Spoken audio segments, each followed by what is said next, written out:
Excellent. Donc, le plan de ma présentation, les aînés en milieu rural, qui sont-ils, les enjeux et les leviers d'action pour repenser l'offre de loisirs pour les aînés en milieu rural. Ce matin, il y avait beaucoup de présentations, d'initiatives. Il y en aura encore cet après-midi. C'était vraiment la volonté des municipalités de faciliter leur passage à l'action. Alors, on va regarder un peu c'est quoi les enjeux autour du loisir, surtout en milieu rural. Puis après, on va regarder des initiatives inspirantes. Alors, qui sont-ils? On commence par une statistique d'abord et avant tout. Bien sûr, en jaune, on a mis des régions où l'écart en pourcentage, et on passe d'un écart de 20 ans, là, de 2016 à 2036.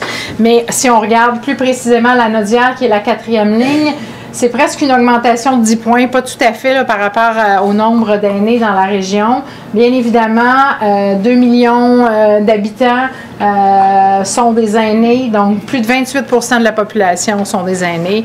Et je vous dirais, le chiffre important par rapport à cet élément-là, c'est au niveau du vieillissement. Si on prend par exemple des MRC en 2036, à peu près dans la prévision qui est là, certaines MRC auront sur leur territoire 25% d'aînés, donc de 65 ans et plus, et un certain nombre d'MRC, on parle de 84 MRC sur le nom, une trentaine d'MRC sur 84 qui vivront, et de ceux-là, il y en aura aussi un autre pourcentage où la population aînée représentera 33% de leur population.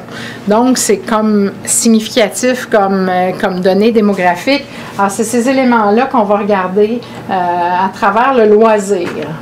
Comment on veut voir ça? Des caractéristiques pour le milieu rural.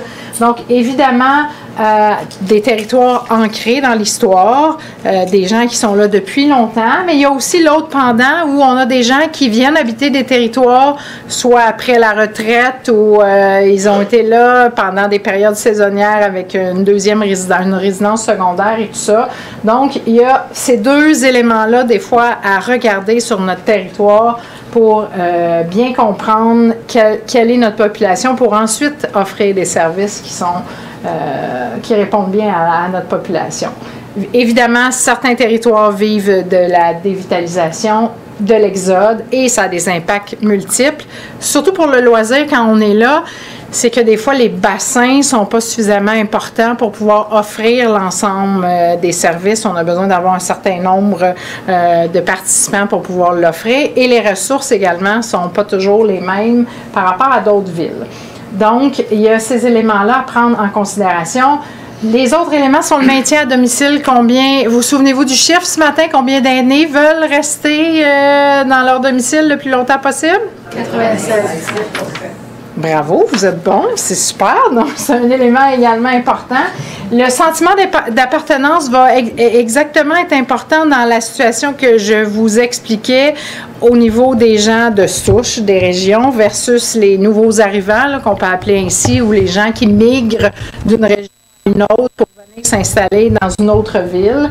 Également, le bout du réseau social et de l'entraide avec les voisins, où là, également, il y a des éléments importants. Je tourne mes pages, parce que je veux vite arriver au loisir. Donc, quelques constats de départ. On l'a dit ce matin, là, je pense que c'est évidemment, les aînés ne sont pas un groupe homogène. Si on a 65 ans ou 80 ou 85 et plus, on n'est pas au même endroit, on n'est pas dans les mêmes conditions de vie nécessairement. Donc, ça aussi, c'est un élément à prendre en considération pour l'offre de loisirs qu'on va avoir sur nos territoires. On n'est pas au même endroit. Le profil de pratique de loisirs des boomers aussi, qui est un groupe quand même assez important dans notre population, est bien différente. Et on le voit aussi dans d'autres groupes de citoyens, c'est en fait la pratique libre. On le voit de plus en plus arriver versus la pratique organisée, et où là, on va avoir accès à des infrastructures, à des équipements, à des espaces qui nous permettent d'être actifs, de pratiquer, d'avoir des loisirs, que ce soit culturel ou activité physique, où on a accès à quelque chose, mais qu'on peut le pratiquer au moment où bon nous semble, où notre horaire nous le permet, parce que les aînés font beaucoup de bénévolat aussi, puis des fois sont presque, ou sinon plus occupés que les gens sur le marché du travail. Donc, cet élément-là par rapport à la clientèle des boomers est vraiment important. Puis, c'est une donnée de l'Observatoire québécois du loisir. C'est aussi vrai pour d'autres clientèles dans nos municipalités, les nouvelles générations de jeunes qui arrivent. Alors souvent, il y a des croisements à faire avec d'autres populations par rapport au volet aîné. C'est un art de vivre, c'est la même chose, c'est les jeunes générations, c'est une expérience de vie. Lorsqu'on fait du loisir, on veut expérimenter et on est toujours dans la partie des boomers. C'est une expérience intellectuelle, sociale et tout ça. Alors, on parle vraiment d'expérience lorsqu'on parle de loisirs pour les boomers, qui est un groupe quand même considérable d'aînés, qui est quand même assez jeune, par exemple. Il ne faudrait pas oublier les personnes qui ont, mettons, 80 ans ou plus. Et là, à ce moment-là, dans la pratique du loisir, il faut décentraliser notre offre pour l'amener plus près des aînés, pour leur permettre une certaine accessibilité, parce que des fois, le facteur de l'accessibilité, de la mobilité va venir tout simplement contrer leur participation. C'est pas qu'ils veulent pas, c'est pas qu'ils n'ont pas d'intérêt, mais leur capacité de se déplacer, tout ça est réduite. À ce moment-là, il faut décentraliser notre offre de service vers soit des centres de ressources pour aînés, des maisons, des organismes communautaires, de faire des partenariats également, ça va être gagnant. Une citation de André Thibault, que peut-être plusieurs d'entre vous connaissez, qui est quand même un professeur honoraire, honorifique de l'Université du Québec à Trois-Rivières. Donc, au cours des prochaines années, le monde du loisir aura affaire à une masse de jeunes retraités actifs, à un nombre grandissant de personnes en perte d'autonomie, à des personnes qui vivront de plus en plus à domicile plutôt qu'en institution. On revient sur le 96 %. Ils auront du temps libre, ils voudront des éléments de qualité et diversifiés, puis ils feront appel aux institutions, aux associations publiques et civiles pour venir avoir des services, mais pour y participer également. On voit les deux pendant, mais cependant, l'implication, si on prend le bout du bénévolat, va être vraiment en transformation avec ce groupe d'aînés-là. Les enjeux en milieu rural pour le loisir, j'en ai nommé déjà quelques-uns. Programmation de loisirs attrayante et adaptée pour les aînés. Des fois, la diversité de la programmation peut être un élément d'en offrir beaucoup de différentes activités. Les possibilités sont beaucoup plus grandes aujourd'hui que même quand j'étais plus jeune, dans ce qu'on pouvait offrir dans une municipalité en frais d'activité, que ce soit culturel, des fois ça va même sur l'alimentaire, c'est vraiment, il y a des possibilités immenses aujourd'hui. Donc, comment dans un milieu on peut réussir à offrir certains éléments, même si nos ressources et nos moyens sont peut-être un peu plus limités.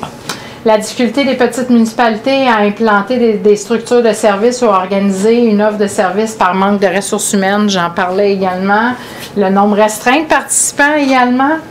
L'accès à Internet, des fois en région, quoique ça s'améliore de plus en plus, mais quand même, il reste encore des endroits où ça pourrait être amélioré. Le soutien aux initiations aux nouvelles technologies, on parlait de génération branchée également, donc c'est des éléments où on va être soutenu dans l'offre de loisirs. Alors vous voyez, il y en a plusieurs. L'esprit de clocher, on en parlait un peu ce matin aussi, de vouloir absolument avoir une infrastructure ou un service dans son milieu. Je l'ai encore entendu dernièrement dans une rencontre avec des municipalités où souvent on cherche plutôt à tout avoir chez nous plutôt que d'ouvrir, on en parlait avec les panels ce matin aussi, d'ouvrir les frontières et de se partager des initiatives. On en voit de plus en plus. Des fois, c'est le partage d'une ressource entre plusieurs municipalités. C'est une solution à moyen terme, je dirais, qui fait ses preuves, mais qui perdure pas dans le temps. Les expériences démontrent que c'est pas toujours facile de travailler. À 2 municipalités, c'est plus facile qu'à 3 municipalités de partager une ressource parce que les gens aussi s'épuisent. Les travailleurs en loisirs finissent par s'épuiser dans le partage de leur temps en différentes municipalités. Alors, c'est des éléments, mais c'est des solutions qui nous permettent à court, moyen terme de quand même offrir quelque chose de plus intéressant à notre population, mais qui ont aussi également leurs limites. 5 minutes, my God, OK. Les partenariats, bien, on en a parlé beaucoup aujourd'hui. J'ai quelques exemples pour vous, ça tombe bien. Donc, voilà, de différents milieux un peu partout au Québec. Donc, Papi, Mamie à l'école, Notre-Dame-de-Ham, centre du Québec, près de Victo. Alors, c'est vraiment d'organiser des activités à l'école de transmission intergénérationnelle, partage de connaissances, d'expériences envers les aînés. Alors, il y a vraiment eu un partenariat entre l'école et la municipalité. La marche dans l'église à Saint-Fabien-de-Panay, il y avait un club de marche l'été. Puis là, l'hiver, il ne marchait plus parce que c'était dangereux, c'est glissé, le déneigement et tout ça. Alors, ils ont ouvert l'église et ils se font un trajet dans l'église. Il y a comme un sous-sol, puis ça se promène dans l'église. Il y a de la musique, il y a des échanges. Alors, le club de marche peut poursuivre, même l'hiver, puis l'église est chauffée avec ça en même temps. C'est un lieu qui sert davantage et qui joue finalement son rôle de briser l'isolement aussi, un peu comme c'était sur le perron de l'église il y a quelques années de ça.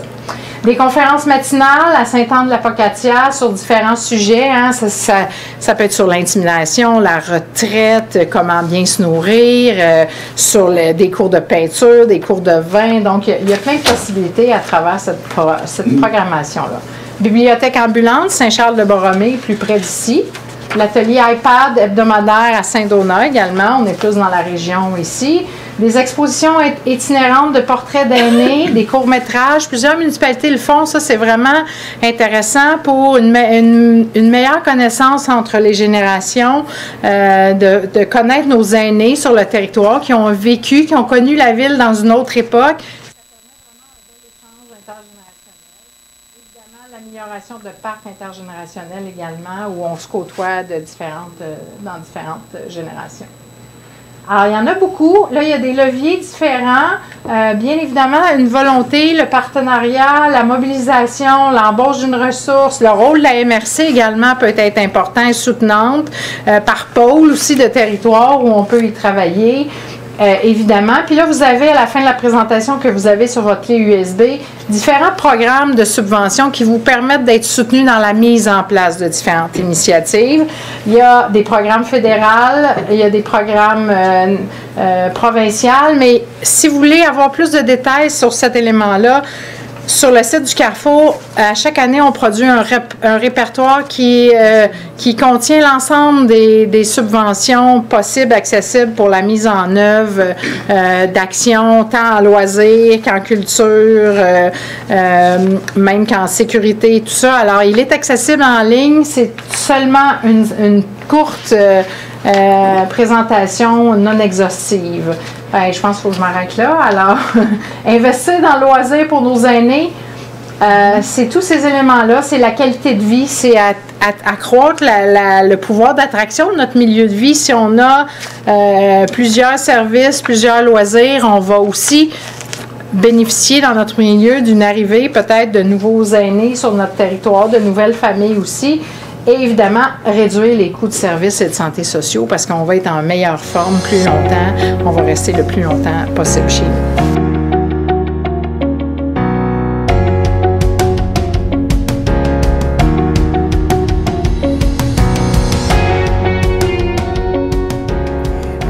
Bonjour tout le monde. Merci aux organisateurs de nous avoir invités pour présenter ce beau projet qui est en élaboration. Alors, c'est un projet qui est soutenu financièrement par le ministère de l'Économie, de la Science et de l'Innovation à travers le créneau qu'on appelle PAPA, c'est-à-dire c'est le créneau des entreprises collectives en service aux personnes âgées autonomes ou en perte d'autonomie. Donc, je vais vous présenter ce projet qui s'appelle « Développement de l'offre de loisirs et de culture, contribuant à la qualité de vie des aînés ». Et dans le créneau PAPA, donc, c'est le comité loisirs et culture qui porte le projet. Alors, qui est le comité? Comment est-il composé? Donc, il y a le Cégep de Drummondville, donc vous connaissez, c'est une institution d'enseignement qui a un centre d'expertise en gérontologie. Il y a aussi la Fédération québécoise du loisir en institution, donc qui regroupe 320 institutions de santé à travers le Québec qui rejoignent 60 000 personnes. Nous avons aussi le réseau FADOC, que tout le monde connaît. Donc, c'est le plus grand réseau d'aînés au Canada avec 500 000 membres, 730 clubs, 16 regroupements régionaux. Enfin, comme vous le savez, c'est un grand réseau. On a aussi au comité la Fédération québécoise des centres communautaires de loisirs. La fédération donc regroupe une centaine de centres communautaires à travers le Québec qui ont comme mission de favoriser le développement holistique de la personne, de soutenir les familles et d'encourager l'implication des citoyens dans leur communauté locale, et ce par le moyen du loisir. Il y a aussi l'Observatoire québécois du loisir qui a comme mission donc d'éclairer les décisions des intervenants du milieu. Et la SAM que vous voyez ici en bas, c'est une organisation qui a été fondée en 2009 et qui offre des concerts professionnels dans les établissements de santé. Évidemment, le Conseil québécois du loisir. Donc, le Conseil est un organisme sans but lucratif, une confédération qui regroupe une quarantaine d'organismes nationaux de loisirs dans les domaines du loisir culturel, du loisir de plein air, du loisir touristique, scientifique et socio-éducatif. Donc, nous agissons, le mode d'intervention, c'est l'économie sociale, évidemment, le bénévolat et l'action communautaire. Alors, notre vision pour ce projet, donc, c'est d'unifier l'écosystème d'offres en loisirs et en culture, d'économie sociale, donc adapté aux aînés dans l'ensemble des régions du Québec. Parce qu'actuellement, on le sait, il y a quand même de l'offre en direction des personnes âgées. Il y a des organisations d'économie sociale qui assurent cette offre.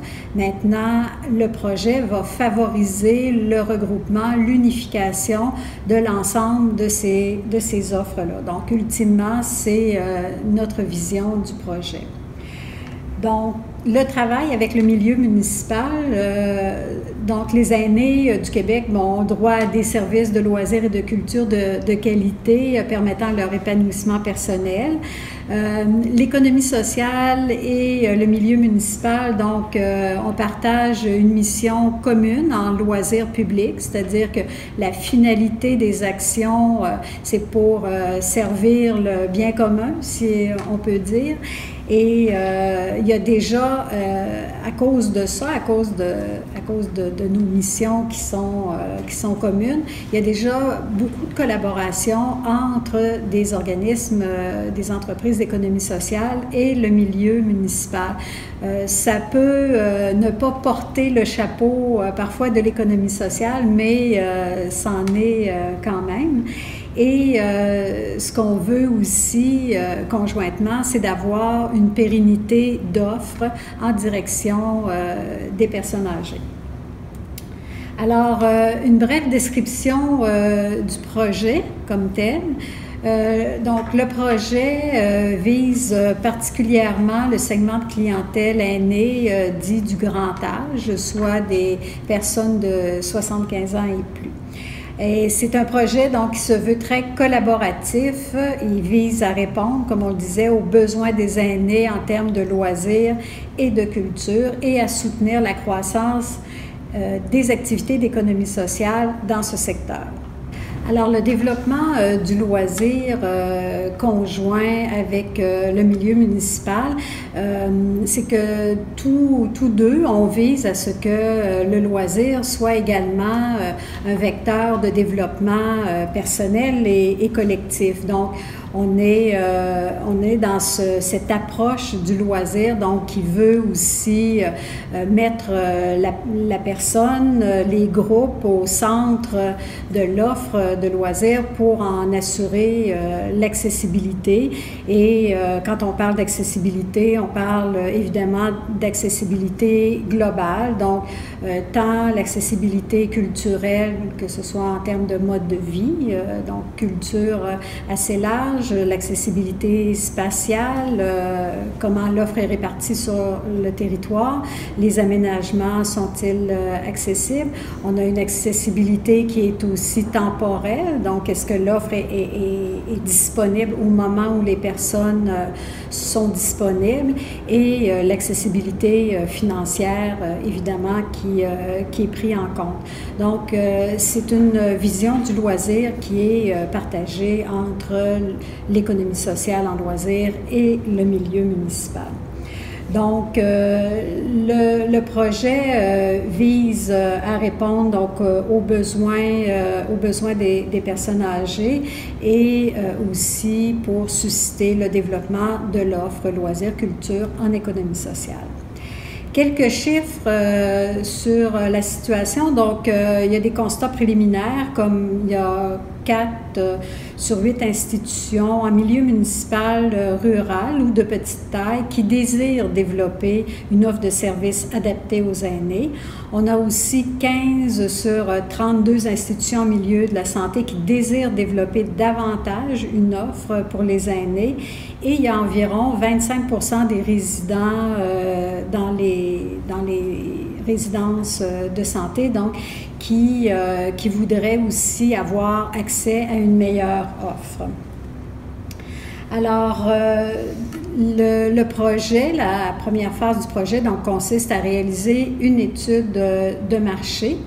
Donc, cette étude de marché vise d'abord les institutions d'hébergement pour les aînés, puis les organismes de soutien qui ont potentiellement la capacité de développer ou de bonifier l'offre pour les personnes âgées. Donc, et à travers ces institutions et ces organismes, on va aussi aller rencontrer les personnes âgées pour avoir directement leur avis, leurs besoins, leur vision sur l'accessibilité à des services de loisirs et de culture. Alors, la réalisation de l'étude va se faire en 2 phases. D'abord, l'étude va être confiée à un consultant externe, donc qui sont reconnus pour leur expertise dans le domaine. Alors, la première phase va consister donc à valider les hypothèses auprès des marchés ciblés, comme je les présentais tout à l'heure, et avoir le potentiel, donc la possibilité de positionner une offre d'économie sociale en loisirs et en culture auprès de ces marchés potentiels. Alors, comment on va aller chercher l'expression de ces besoins? Ça va être de 2 manières. Il va y avoir d'abord des focus group, des groupes témoins qui vont être réalisés auprès des représentants des organismes, des institutions, mais également auprès des personnes elles-mêmes ou des personnes qui les accompagnent. Donc ça va être le premier volet de l'étude, la phase 1. Et dans la phase 2, donc on va pouvoir utiliser l'information et on va être en mesure d'évaluer est-ce qu'il y a un potentiel pour développer d'autres produits et services auprès de ces clientèles-là. Et ultimement, il pourrait y avoir un répertoire national, donc de ce qui existe déjà, et éventuellement des nouveaux services qui seront développés. Alors maintenant, je vais vous parler des retombées prévues du projet. D'abord, les retombées sur les aînés. Donc, cette nouvelle offre de services d'économie sociale en loisirs et en culture aurait comme impact d'augmenter la quantité d'offres de services donc, qui sont proposées aux aînés. Pour les aînés aussi, on estime qu'il y aura une amélioration de la qualité de l'offre, puisque ce processus-là va nous mener une démarche de reconnaissance ou de certification, on verra, là, mais bref, ça a comme objectif d'améliorer la qualité et évidemment une accessibilité facilitée, comme je vous en parlais tout à l'heure, la question de l'accessibilité est centrale pour l'accessibilité aux loisirs pour le milieu municipal et pour les entreprises d'économie sociale également. Pour les milieux visés, le projet aurait comme impact donc de contribuer à diminuer l'isolement des personnes au sein de leur milieu, puisque l'offre serait davantage présente et une offre donc qui est en adéquation avec les besoins, les intérêts des personnes âgées. Et évidemment, ça va contribuer à améliorer la qualité de vie des personnes. Maintenant, pour les entreprises d'économie sociale, ce projet, donc ça va permettre d'identifier où sont les créneaux de développement, puisqu'on estime qu'il y en a, il s'agit juste de mieux les connaître. Donc, ça va permettre au milieu de l'économie sociale, aux entreprises d'économie sociale du loisir et de la culture de se développer. Et ça pourrait aussi amener vers d'autres marchés, puisqu'il y aura un processus de développement, de collaboration, de synergie qui va s'être développé entre les entreprises. Donc, on sait qu'il y a d'autres besoins en termes de clientèle, d'autres besoins à répondre. Donc, on pense que l'approche, si elle s'avère concluante, elle pourrait permettre d'aller vers d'autres clientèles cibles. Alors, globalement, c'est le projet qu'on vous propose et aujourd'hui, on était très heureux de venir vous le présenter puisqu'on commence, vous l'avez vu, on est en train de réaliser les groupes témoins et puis on souhaite pouvoir, et ces groupes-là, donc cette étude-là se fait dans l'ensemble des régions du Québec. Donc déjà, si cette proposition-là vous semble intéressante, bien, on aimerait connaître comment vous pourriez collaborer. Les choses sont pas toutes figées encore. Il y a de la place pour aménager des nouvelles collaborations. Alors, si ça vous intéresse, n'hésitez pas à venir nous en parler aujourd'hui ou ça pourrait être plus tard aussi. Les coordonnées du créneau sont disponibles. Vous pourriez nous contacter. Ça va nous faire vraiment plaisir de vous rencontrer et d'en discuter. Alors, je vous remercie beaucoup pour votre attention et on est disponible pour les questions. Merci.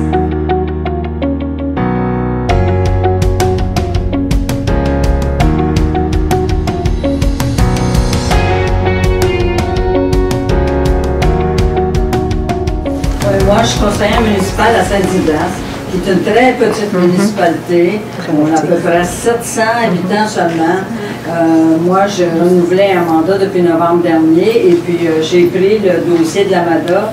Et puis, il y a beaucoup à faire, ne serait-ce par commencer par briser l'isolement, parce qu'il y a une grande partie de notre population, ce sont des gens qui sont natifs de Saint-Didas, qui sont pas beaucoup ouverts au changement et à la nouveauté. À un moment donné, la personne qui s'occupait du dossier avant, elle faisait des parties de camp. Apparemment, il y a des gens qui participaient. À un moment donné, je ne sais pas pourquoi, ça l'a arrêté. Mais là, on a un projet, je suis en collaboration avec la jeune femme qui s'occupe des loisirs. Elle veut faire à l'été un jardin communautaire d'intergénération. Pour pas que les gens viennent se mettre nécessairement les mains dans terre s'ils ne veulent pas faire ça ou qui n'ont pas la forme physique, mais qui viennent ne serait-ce que partager leur vécu, qu'est-ce qu'ils ont vécu dans leur enfance, c'est des agriculteurs, comment ça se passait dans ce temps-là. Puis moi, je vois que pas mal tout est à faire à Saint-Didas. On a des projets, mais la première étape, c'est de vouloir faire sortir les gens. Qu'est-ce qu'on fait pour leur donner le goût de sortir?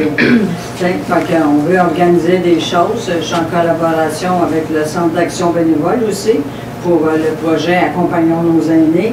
Mais on cherche là, des moyens pour donner le goût aux gens de sortir de chez eux. Donc ça nous ramène un peu... Oui, vas-y. Moi, je trouve ça intéressant. Puis quand vous dites par étapes, lorsqu'on travaille sur les environnements favorables, il ne faut pas tout changer dans un seul coup. Hein. On y va un pas à la fois. Et ça, c'est important également. Il faut respecter également ce qui se faisait aussi antérieurement. Quand on parle de travailler avec l'offre alimentaire auprès des municipalités, hein, de s'assurer lors des événements qu'on puisse avoir, au lieu de vendre juste des hot dogs, je ne sais pas qui a parlé de hot dogs tantôt, là, des hot dogs, des hamburgers, mais qu'on puisse aussi avoir une salade santé. On ne dit pas d'enlever les hamburgers, on dit d'y aller graduellement et de rendre le choix santé plus facile à faire. Il faut y aller petit pas. Et c'est comme ça qu'on va réussir justement à changer la norme sociale et à changer le fait qu'on va y arriver. Mais il ne faut pas tout essayer en même temps. Ça, il faut faire attention. Fait que votre étape par étape, c'est intéressant. Mais leur donner le goût et le plaisir, c'est de travailler aussi en fonction de leur... que ça soit adapté pour cette clientèle-là aussi. Ça, on va aller chercher le plaisir là-dedans. Et avec eux. J'avais un peu le même genre d'atelier la semaine dernière pour le milieu rural avec la QLM, entre autres. Puis la question qui est ressortie par rapport à cet élément-là, parce que ça revient souvent, honnêtement, c'est est-ce qu'on est obligé, puis c'est par étapes aussi, est-ce qu'on est obligé d'avoir tout le monde? Ceux qui veulent pas, excusez, ils veulent pas. Donc, des fois, on veut plus que les gens veulent. Ça veut pas dire qu'il faut pas travailler sur les environnements favorables. Puis tout ça, là, il y a un réel travail à faire. Mais il faut arrêter un peu aussi de vouloir, tu sais, puis je veux pas dire qu'il faut pas essayer, là, mais il faut comme juste trouver un équilibre par rapport à cet élément-là entre le 0 puis le 100% des ben oui, je comprends. Mais des impliqués, c'est une façon gagnante d'aller vers des événements où ils sont, pour aller vers eux tranquillement, plutôt d'attendre qu'ils viennent vers nous. Les responsabiliser aussi, c'est ressorti souvent dans les consultations qu'on avait à propos du loisir, où, comme il y avait, je pense, à Sainte-Mélanie, là, on passe les clés, puis tout ça, puis c'est entre eux qui s'organisent le pickleball. Je pense que c'est à Saint-Donat, entre autres, que ça fonctionne comme ça. Il y a une part de mettre... Ça ne va pas nécessairement être animé et structuré par la municipalité. Moi, je réagis à ça. Au niveau du Centre d'action bénévole d'Autrey, nous, on offre des services en soutien difficile, Papa Toulant, transport, accompagnement bénévole et autres. Mais, donc, on est très, très connus au niveau des vieux aînés, mais les jeunes aînés, les jeunes retraités, ceux qui ne se considèrent pas aînés quand on fait des... Donc, ceux-là nous connaissaient déjà beaucoup moins. Alors, on a développé toute une gamme d'activités de loisirs, de sorties, un peu comme peut le faire la FADOC ou d'autres organismes, pour aller chercher une clientèle qui ne nous connaît pas. Et après ça, lorsque je les ai dans l'autobus, ben, je leur dis, by the way, on fait aussi de la popote roulante. Peut-être que ça ne vous adonne pas encore, peut-être que vous n'avez pas le goût, mais si à un moment donné, vous en avez besoin, sachez que ce service-là existe. Et sachez aussi que peut-être que c'est pas pour vous, mais que pour d'autres, ça peut être utile. Donc, on s'assure de faire une toile comme ça et de faire rayonner nos activités, nos services, mais aussi les services des municipalités, des autres organismes communautaires. Absolument. On s'assure vraiment de faire la diffusion. Le bouche à oreille, c'est probablement une des meilleures façons de rechercher les gens. Ceux que justement, peut-être qu'ils sont au fond du rang, mais peut-être que leurs voisins, à eux, vont aller dans vos activités, puis après ça, ils vont se rendre. Mais en même temps, c'est un exemple d'adaptation de votre offre. C'est-à-dire que vous avez dit, bon, là, il y a comme une partie de nos 65 ans et plus qu'on rejoint moins. Quel type d'activité les rejoindrait davantage? Donc, vous avez quand même eu une préoccupation à répondre à un autre besoin pour être capable. Puis, c'est pas le même type d'activité qui les rejoignent. D'autres gens, puis après ça, ben, reviennent chez nous, puis font « Ah, ben, vous cherchez des bénévoles. » C'est ça, en fait, là, c'est la clientèle 75 ans et plus, donc ça rejoint des enjeux que vous parliez, madame, de dire... C'est ça, qu'est-ce qui va aller les chercher, qu'est-ce qui va les intéresser, est-ce qu'on peut les amener et comment les amener, dans quelles conditions, dans quel contexte. C'est ça qu'on se pose aussi comme question. Là, il y a des connaissances qui nous disent, ben peut-être faut travailler aussi avec l'environnement de la personne, donc les proches aidants, la famille, tu sais, qui peuvent être des contributeurs aussi, savoir qu'est-ce que les personnes aiment, qu'est-ce qui les, si on n'est pas capable de les atteindre directement. Donc, ça, on sait que ça va être un défi parce que offrir, c'est ça, des activités aux personnes qui sont plus mobiles, on dirait qui ont moins de contraintes, c'est une chose. Déjà c'est un défi, comme vous dites. Mais là, c'est ça, je pense qu'on va aller dans un défi supplémentaire. Et c'est ça, on pensait aussi à l'environnement familial peut-être, mais aussi à l'environnement des organisations qui vont vers ces personnes-là, comme avec les popotes qui, dans le fond, qui connaissent les personnes donc, ils peuvent peut-être des fois poser une question ou deux si on travaille en collaboration, une question ou deux sur les intérêts par rapport au loisir, qu'est-ce qui les motiverait à faire quelque chose, à sortir peut-être de l'isolement, c'est ça. Donc, ça, c'est des pistes qu'on va explorer. Je ne sais pas ce que vous en pensez. C'est ça, vous qui êtes dans les popotes roulantes ou les aînés plus âgés. Les aînés plus âgés. Du loisir pour les aînés de 65 ans et plus. 75 ans et plus, c'est ça. Parce qu'on sait là, que cette proportion, tout à l'heure, on parlait des 65 ans, mais on sait que la proportion des 75, on va être... on vit plus longtemps. Puis, on vit plus longtemps. On vit plus longtemps avec... Ça va être important. C'est ça. Donc, vous êtes... Est-ce que c'est une partie de population dans vos activités, que ce soit dans les loisirs municipaux ou dans les activités de loisirs des organismes? Est-ce que c'est une population, une tranche de clientèle qui est assez présente dans vos activités, les 75 ans et plus? Oui. Chez nous, oui. À Saint-Michel, Saint-Zénon, oui. Ben, Société Alzheimer, moitié-moitié. Oui. Moi, j'anime Vie Active à Saint-Michel-des-Saints. Oui. Puis, en tout cas, je ressens une grande fierté quand je vois les gens. J'ai beaucoup de gens âgés de 70 et plus, 85 et plus, qui bougent. Qui viennent aux activités. Des poches de sable. On bouge, c'est pour vrai. Les 70 ans et plus dans les ligues de bowling. Il y en a beaucoup aussi. Nombreux. 80. Ça va aussi.